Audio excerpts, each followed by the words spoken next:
Check now the best anti-stress solution for your everyday life. Click the link in the description for your anti-stress solution.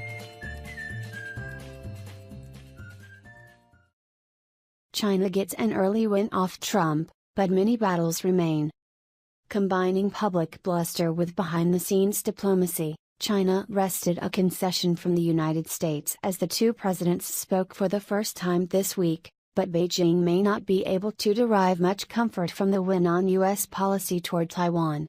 Several areas of disagreement between the superpowers, including currency, trade, the South China Sea and North Korea, were not mentioned in public statements on Thursday's telephone conversation between Presidents Xi Jinping and Donald Trump. In getting Trump to change course on the One China policy, Beijing may have overplayed its hand. Trump had upset Beijing before he took office by taking a call from Taiwan President Tsai Ing-wen, then casting doubt on the One China policy, under which Washington acknowledges the Chinese position that there is only one China and Taiwan is part of it. Trump changed tack and agreed to honor the One China policy during the call, prompting jubilation in China.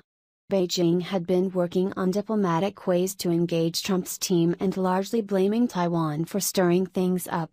In L4N1FV21K, laying the foundation for that call had been the low-key engagement of China's former ambassador to Washington and top diplomat, the urbane and fluent English-speaking Yang Jiechi, with Trump's national security advisor Michael Flynn.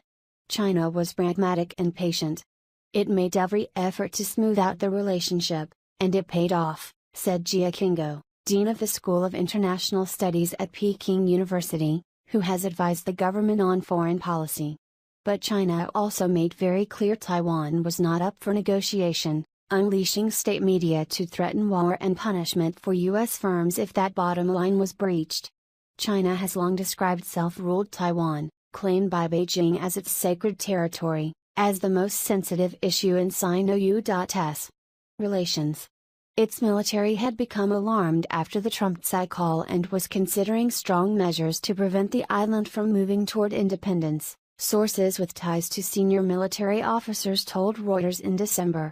In L4N1S0VR, a source familiar with China's thinking on relations with the United States, speaking to Reuters last month, said China had actually not been too bothered with Trump's Taiwan comments before he took office, as he was not president then and was only expressing his personal view. If he continues with this once he becomes president, then there's no saying what we'll do, the source said. Tsai's chilled heart, despite the U.S. concession, military tensions remain. On Saturday, the overseas edition of the ruling Communist Party's People's Daily placed a picture on its front page of Chinese warships about to embark on a new round of drills in the South China Sea, right next to an upbeat commentary about the Xi-Trump call. The paper's WeChat account took a harsher line, saying that with Trump getting back with the program on One China, Taiwan had better watch out. The heart of that Madam Tsai on the other side of the Taiwan Strait must at this moment be chilled to the core, it said. One senior Western diplomat said China had been redoubling its efforts to win over the Vatican, one of a handful of countries to retain official ties with Taiwan. Taiwan says it hopes for continued U.S. support, and one ruling Democratic Progressive Party official told Reuters that the One China policy had not affected previous U.S. arms sales to Taiwan, even as U.S. presidents' commitment to the island have waxed and waned.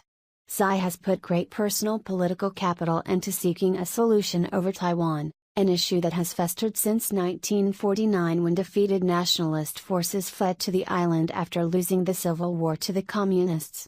China has never renounced the use of force to bring Taiwan under its control. But in its relations with Washington, the risk for Beijing remains that its diplomatic win over One China will be short-lived, as Trump will not want to be seen as having caved in. What he's shown the Chinese is he's willing to touch the third rail of U.S.-China relations, said Dean Cheng, China expert at the Conservative Heritage Foundation in Washington. Beijing can't predict what he'll do next, and he's only been in office 3 weeks. What is he going to do on trade and other economic issues?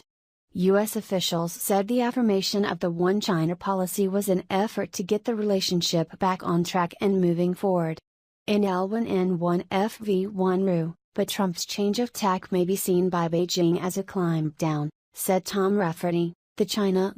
Significant uncertainty about U.S. fiscal policy under Trump. Fed's Fisher. U.S. Federal Reserve Vice Chair Stanley Fischer said there was significant uncertainty about U.S. fiscal policy under the Trump administration, but the Fed would stick to its targets of creating full employment and getting inflation to 2%. There is quite significant uncertainty about what's actually going to happen. I don't think anyone quite knows. It's a process which involves both the administration and the Congress in deciding fiscal policy, Fisher said, speaking at an economics summit at Warwick University on Saturday. At the moment we're going strictly according to what we see as our responsibility according to the law, which is maintaining full employment and getting inflation to 2%. U.S. expresses objection to Palestinian as UN envoy to Libya. The United States has objected to United Nations Secretary-General Antonio Guterres' choice of former Palestinian Prime Minister Salam Fayyad as the body's new representative to Libya. It was unclear whether the objection, expressed in a statement late on Friday by Nikki Haley, the United States ambassador to the United Nations, Haley, had ended Fayyad's candidacy. Guterres spokesman Stefan Dujarric said on Saturday that the proposal to nominate Fayyad was solely based on Mr. Fayyad's recognized personal qualities and his competence for that position. The United States wields significant influence as one of the 5 permanent members of the UN Security Council. The United States was disappointed to see a letter indicating the intention to appoint the former Palestinian Authority Prime Minister to lead the UN mission in Libya, Haley said in her statement. For too long the UN has been unfairly biased in favor of the Palestinian Authority to the detriment of our allies in Israel, she said. Haley added that the United States does not currently recognize a Palestinian state or support the signal this appointment would send within the United Nations. The U.S. ambassador said Washington encouraged Israel and the Palestinians to come together directly on a solution to end their conflict. Dujarric said in response that United Nations staff serve strictly in their personal capacity. They do not represent any government or country. The Secretary-General reiterates his pledge to recruit qualified individuals, respecting regional diversity, and notes that, among others, no Israeli and no Palestinian have served in a post of high responsibility at the United Nations. This is a situation that the Secretary-General feels should be corrected, always based on personal merit and competencies of potential candidates for specific posts. Fayyad, a Texas-educated former International Monetary Fund official, was Prime Minister of the Palestinian Authority from 2007 to 2013. He had earned praise in the international community for his efforts to crack down on corruption and to build effective Palestinian public institutions. Guterres selected Fayyad to take over as Libya envoy from Martin Kobler, a German diplomat who has served as the Hundreds of immigrants arrested in routine U.S. enforcement surge. U.S. federal immigration agents arrested hundreds of undocumented immigrants in at least 4 states this week in what officials on Friday called routine enforcement actions. Reports of immigration sweeps this week sparked concern among immigration advocates and families, coming on the heels of President Donald Trump's executive order barring refugees and immigrants from 7 majority Muslim nations. That order is currently on hold. The fear coursing through immigrant homes and the native-born Americans who love immigrants as friends and family is palpable, Ali Noorani, executive director of the National Immigration Forum, said in a statement. Reports of raids in immigrant communities are a grave concern. The enforcement actions took place in Atlanta, New York, Chicago, Los Angeles and surrounding areas, said David Marin, Director of Enforcement and Removal for the Los Angeles Field Office of U.S. Immigration and Customs Enforcement. Only 5 of 161 people arrested in Southern California would not have been enforcement priorities under the Obama administration, he said. The agency did not release a total number of detainees.